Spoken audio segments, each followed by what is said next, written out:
mazingira yanayomzunguka namna Bi Teresia alivyotendewa yanaibua wasiwasi mkubwa kuhusu kuendelea kuwepo kwa unyanyapaa, ukosefu wa usikivu wa kijinsia na mapungufu ya taasisi katika kushughulikia mahitaji ya wananchi walio katika mazingira magumu.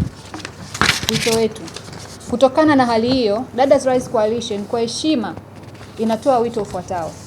Kwanza, kufanyika kwa uchunguzi huru, usio na upendeleo na wa haraka kuhusu tuhuma zinazotolewa na Bi Teresia. Pili, kupatikana kwa huduma za haraka za kitabibu, msaada wa kisaikolojia na ulinzi wa Bi Teresia na mtoto wake. Tatu, kufanyika kwa uchunguzi wa jinai dhidi ya wanaodaiwa kufanya vitendo vya ubakaji ikiwapo tuhuma zitathibitishwa.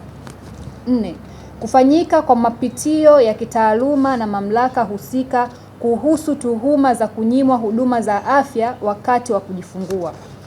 5, hatua zichukuliwe na vyombo vya sheria kuhakikisha uwajibikaji pale ambapo kumekuwa na kushindwa kuchunguza malalamiko ya uhalifu.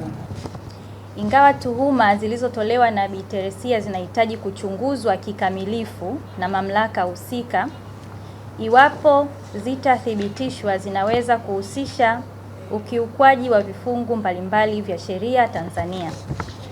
1. Ukatili wa kijinsia.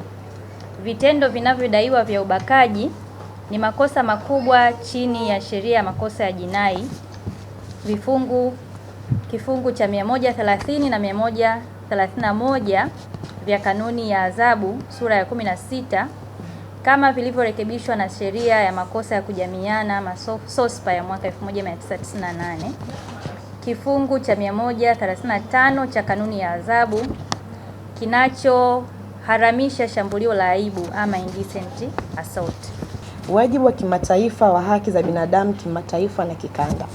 Tanzania pia imefungwa na mikataba kadhaa ya kikanda na kimataifa ya haki za binadamu inayolenga kulinda wanawake, watoto na makundi yaliyo katika mazingira hatarishi. Mikataba hiyo ni pamoja na mkataba wa kutokomeza aina zote za ubaguzi dhidi ya wanawake ambao unazitaka nchi wanachama kuwalinda wanawake dhidi ya ubaguzi na unyanyapaa wa kijinsia.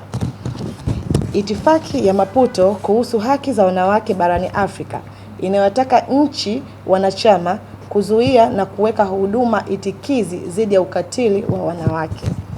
Mkataba wa haki za watu wenye ulemavu CRPD unaolinda utu na haki za watu wanaoishi na ulemavu ikiwemo watu wenye changamoto ya afya ya akili.